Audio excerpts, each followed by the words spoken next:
నమస్తే, welcome to Leo. మనతో ఉన్నారు సీనియర్ జర్నలిస్ట్ హేమసుందర్ గారు. సార్ నమస్తే. నమస్తే అండి. సార్, మోహన్ బాబు గారికి ఎదురు దెబ్బ తగిలిందని చెప్పి అనుకోవాలి.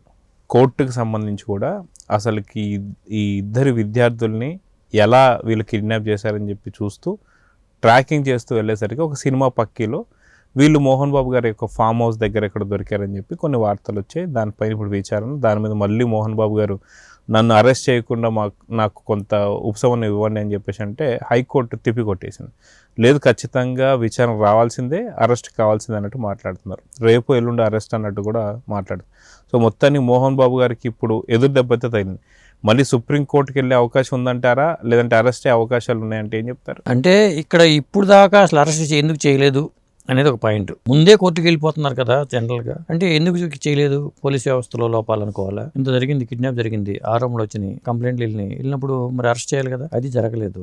ఇప్పుడు హైకోర్టులో ఎదురు దెబ్బ తగిలింది అనేది ఒక సెకండరీ. ఇప్పుడు హైకోర్టు అరెస్ట్ చేయాల్సిందని చెప్పింది.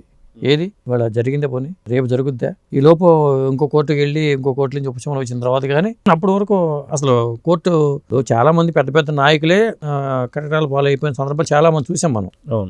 కానీ మరి మోహన్ బాబు గారి విషయంలో మరో ఇన్ని సంఘటనలు జరిగినా, ఇన్ని ఆరోపణలు వచ్చినా కానీ ఎక్కడ ఏం కదలలా. కాబట్టి నన్నేం చేయలేరు అని అరుంధతిలో డైలాగ్ లాగా మోహన్ బాబు గారు కూడా అనుకుంటుండొచ్చు. ఇక్కడ కాకపోతే అక్కడ కోర్టుల విషయంలో మనకి ఎలా ఉండదు అనేది మనకు తెలిసిందే. కాబట్టి వాళ్ళు లేట్గా స్పందిస్తారా లేకపోతే లేట్గా ఇచ్చేస్తారా తెలియదు. కానీ ఆ కోర్టు నుంచి ఉత్తర్వులు వచ్చిన తర్వాత కూడా ఇంప్లిమెంట్ చేయడంలో కూడా అధికారుల అలసత్వం అనేది ఖచ్చితంగా ఉంటుంది. కాబట్టి నేనైతే అరెస్ట్ అవుతారని అనుకోవట్లేదు మోహన్ బాబు గారు. అది వాస్తవానికి స్టూడెంట్స్, విద్యార్థులు మాత్రం పెద్ద ఎత్తున నిరసనలు అయితే ఆ యొక్క యూనివర్సిటీ ఎదుట చేస్తూ వస్తున్నారు.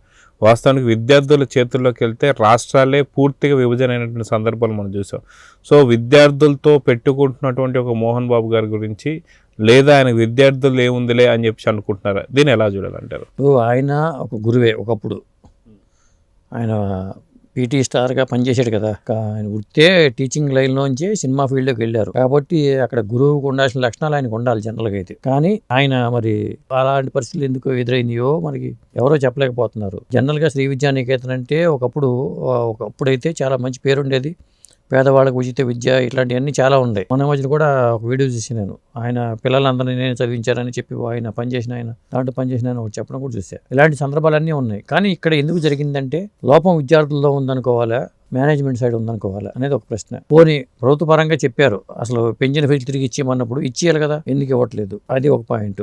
మరి తరచూ వార్తల్లో ఎక్కడం ఈ ఫ్యామిలీ మంచు ఫ్యామిలీకి అది మంచిది కాదు. తరచూ ఏదో ఒక విషయంలోనూ, కొడుకుల విషయంలోనూ లేకపోతే ఇట్లాంటి విషయాల్లోనూ ఏదో ఒక సందర్భంలో తరచూ వార్తలకు ఎక్కడం అనేది కూడా కరెక్ట్గా లేదు. సెలబ్రిటీలు ఇలాగే వార్తలు ఎక్కుతూ ఉంటారంటే మనం చెప్పేది ఏమీ లేదు. అదే కన్నప్ప వల్లే ఇదంతా సమస్యలు అని చెప్పేసి చాలామంది బయట అనుకుంటూ ఉంటున్నారు. ఎందుకంటే కన్నప్ప పైన భారీ ఎక్స్పెక్టేషన్స్ పెట్టుకోవడం, అదే ఆ సినిమాలో ప్రభాస్ గారు కూడా ఉన్నారు కాబట్టి సినిమా ఒక భారీ స్థాయిలో హిట్ కాబోతుందని చెప్పి భారీ 100 కోట్లలో వసూలు చేస్తుందని చెప్పి ఎక్స్పెక్ట్ చేయడంతోనే ఆ డబ్బంతా ఏదైతే అధికంగా వసూలు చేసినటువంటి డబ్బంతా కూడా కన్నప్పకు పెట్టారని చెప్పి, కన్నప్ప వల్లే వచ్చిన సమస్యలన్నీ కూడా అని చెప్పేసి అంటున్నారు. మీరేమంటారు? ఇది కన్నప్ప అంటే అప్పులు తాంతిప్పులు అవి చెప్పాల్సి వస్తుంది. ఏదో వార్త కూడా చూసా, మంచులక్ష్మి అప్పులు ఉన్నాయి అన్నట్టుగా ఏదో వార్త చూసా. అంటే మంచులక్ష్మికి అప్పులు ఉన్నాయంటే ఇక అందరికి అప్పులు ఉన్నాయా? వీళ్ళు అప్పులు చేసి బ్యాంకులో లోన్లు తెచ్చుకుని ఇట్లా నడిపిస్తున్నారా? అంత పెద్ద సంస్థలో ఒక చెప్పాలంటే ఆ ఫ్యామిలీకి కలపక్షం అని చెప్పాలి. సినిమాల మీద ఈ మధ్యకాలంలో వాళ్ళకి అన్ని ఫ్లాప్లే, చాలా పోయింది. కన్నప్ప ఒకటే కాదు, వాళ్ళ బ్యానర్లో వచ్చిన సినిమాలు అన్నీ ఫ్లాప్లు అయినాయి ఈ మధ్యకాలంలో. కన్నప్ప చెప్పాలంటే అంతో ఎంతో కన్నప్ప బెటర్ మూవీ. అంతకుముందు జిన్నా అని ఇంకేదో రకరకాల సినిమాలు చాలా వచ్చినాయి. ఒకటని కాదు, ఎంతో కొంత డబ్బు చాలా వరకు పోయింది. ఆ డబ్బులన్నీ మరి అక్కడి నుంచి వచ్చి పెట్టారా, లేకపోతే సినిమాలంటే ఫైనాన్స్ కాబట్టి సినిమాల్లో పోయే డబ్బు కనిపించదండి. ఒక నిర్మాత ఎంత పెద్ద నిర్మాత అయినా సరే సినిమాలు దెబ్బతింటే కుదేలైపోతారు. అందుకని తెలివైన వాళ్ళు హీరోలు ఎవరో కూడా వాళ్ళు వేరే నిర్మాత సినిమాలు చేస్తారు కానీ సినిమాలో వీళ్ళుగా ఓన్గా ప్రొడక్షన్ చేయరు. చేసినా తక్కువ సినిమాలు చేసుకుంటారు, కంటిన్యూగా పెద్ద పెద్ద సినిమాలు చేయరు. ఒక విధంగా ఒకప్పుడైతే సినిమా ఫీల్డ్ మంచి స్వింగ్లో ఉన్నప్పుడు అన్ని సినిమాలు లక్ష్మీ ప్రసన్న పిక్చర్స్ బ్యానర్ మీద తీసిన సినిమాలు అన్ని సినిమా పెద్ద పెద్ద హిట్లు అయింది. మీరు అట్లా చూసుకుంటే చాలా ఉన్నాయి. గృహప్రవేశం కానీ, పెదరాయుడు కానీ, ఇక ఆ కోవలో చాలా సినిమాలు ఉంటాయి అప్పట్లో. ఇప్పట్లో మరి అన్నీ పోతాయి. ఫ్లాప్లు అయినప్పుడు ఆటోమేటిక్గా నీకు 2 సినిమాలు హిట్లు అవ్వచ్చు, కానీ 4 సినిమాలు ఫ్లాప్ అయిందంటే పోయే డబ్బు ఎక్కువ ఉంటుంది ఇప్పుడు. కాబట్టి ఆ విధంగా సినిమాల్లో పెట్టారా డబ్బులు, లేకపోతే వాళ్ళ డబ్బులు వాళ్ళకి ఫీజులు రిటర్న్ ఇవ్వడానికి వచ్చిన ప్రాబ్లం ఏంటి? డబ్బులు పరంగా ఎవరైనా ఇస్తారు, ఫైనాన్స్లో సమస్యలు ఉన్నప్పుడు ఆ స్థాయిలో మోహన్ బాబు గారు లాంటి స్థాయిలో ఎవరో వాళ్ళు ఇస్తారు. కానీ ఎందుకు ఇవ్వాలని పట్టుదల, ఇలాంటి అంశాలన్నీ చాలా ఉన్నాయండి. ఏదేమైనా మోహన్ బాబు గారికి ఇట్లాంటి మా బ్యాడ్ పడిపోతున్నప్పుడు, మచ్చపడుతున్నప్పుడు కనీసం మరి వాళ్ళు స్పందించి ఒక బులెటిన్ రిలీజ్ చేయటం కానీ మరి ఏదైనా చేస్తే బాగుంటుందని నా ఉద్దేశం. వాళ్ళు చేయట్లా. దీనికి సంబంధించి అసలు ఈ ఇష్యూకి సంబంధించి వాళ్ళు మీడియాతో కానీ ఎక్కడ మాట్లాడట్లా. మరి మోహన్ బాబు గారు మీడియాతో మంచి సంబంధాలు ఉంటాయి, కానీ పిలిచి ఇట్లా జరుగుతుంది, కనీసం మీరు ఇట్లా దీని మీద ఇట్లా మాట్లాడకండి, ఇట్లా మాట చెప్పొచ్చు, అది చేయట్లే వాళ్ళు. మరి బయట దీని మీద చెలవలు పలలుగా రకరకాల పుంకాలుగా వీడియోలు వచ్చేస్తున్నాయి బయటికి. అది మంచిది కాదు. అది సినిమాల మీద పడద్ది, ఇలాంటి ప్రభావం అన్ని సినిమాల మీద పడద్ది. మరి ఇంకొక సినిమాలు కూడా చేస్తున్నారు ఇప్పుడు, విలన్ గా కూడా సినిమాలో ప్యారడైజ్ సినిమాలో విలన్ గా కూడా కనిపిస్తున్నారు. మళ్ళీ ఫుల్ స్వింగ్ లో విలన్ గా పాపులారిటీ తెచ్చుకుంటున్న టైంలో మళ్ళీ ఆటంకాలు కూడా కరెక్ట్ కాదు కదా. మళ్ళీ ఏమైనా అరెస్ట్ అయ్యారనుకోండి, ఆయన ఇప్పుడు బయటకు వస్తారు, మళ్ళీ సినిమాల పరిస్థితి ఏంటి, ఆగిపోతాయిగా.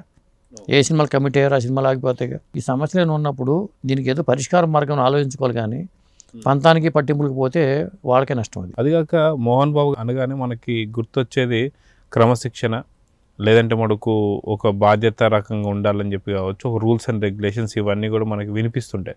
సో అలాంటి మోహన్ బాబు గారి పైన ఇప్పుడు ఇలాంటి వచ్చాయంటే క్రమశిక్షణ ఎవరు తప్పారని చెప్పి అనుకోవాలి. అదేనండి, క్రమశిక్షణ అంటారు.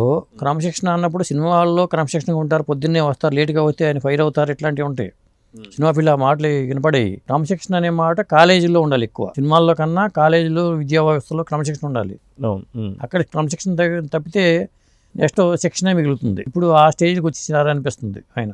సో ఓవరాల్గా ఈ యొక్క ప్రాబ్లం కావచ్చు, అరెస్ట్ అవ్వడం తప్పదు అని చెప్పేసి వార్తలు అయితే వస్తున్నాయి. దాని గురించి మీరేం చెప్తారు? ఏం చెప్తారంటే 2-3 రోజులు అరెస్ట్ అయితే పర్లేదు, అరెస్ట్ అవ్వలేదు అనుకోండి, వ్యవస్థ ఎంత సక్రమంగా పనిచేస్తుందో లేదా ముందు అర్థమవుతుంది. కోర్టు నుంచి ఇట్లాంటి వచ్చినప్పుడు కూడా అరెస్ట్ జరగకపోతే లోపం ఎక్కడుందనేది ముందు బట్టబయలు అవుతుంది. అసలు ఇప్పటిదాకా ఎందుకు తాత్సారం జరిగింది అనేది ఒక విషయం, వీళ్ళు కోర్టుకి అప్లై చేసుకునే వరకు చట్టం ఏం చేస్తుంది అనేది ఒక అంశం. ఇవన్నీ ఉంటాయండి. ఖచ్చితంగా ఇదేదో దీనికి సంబంధించి నాకు తెలిసి ఇప్పుడు కోర్టు తీర్పు నేను వచ్చినాయి కాబట్టి మరి వెంటనే రేపు వెళ్ళి అరెస్ట్ చేయాలి. అరెస్ట్ చేయకపోతే మనం ఏమనుకోవాలి? ఇప్పుడు మళ్ళీ ఇప్పుడు దీనికి సంబంధించి సుప్రీంకోర్టుకి వెళ్ళటమో లేదా ఇంకోటో లేదా స్టేనో ఏదో ఇలాంటివి తెచ్చుకునే ప్రయత్నం జరుగుతూనే ఉంటాయి. అప్పటిదాకా మేము అక్కడే కూర్చున్నామని అధికారులు అనొచ్చు, వస్తామండి వచ్చే వరకు వెయిట్ చేద్దాం అని వాళ్ళు కూడా ఉండొచ్చు. చూద్దాం సార్, మొత్తానికి మోహన్ బాబు గారి పైన క్రమశిక్షణ చర్యలు ఏ రకంగా తీసుకుంటారు లేదని చూద్దాం. మరి నమస్తే. నమస్తే అండి.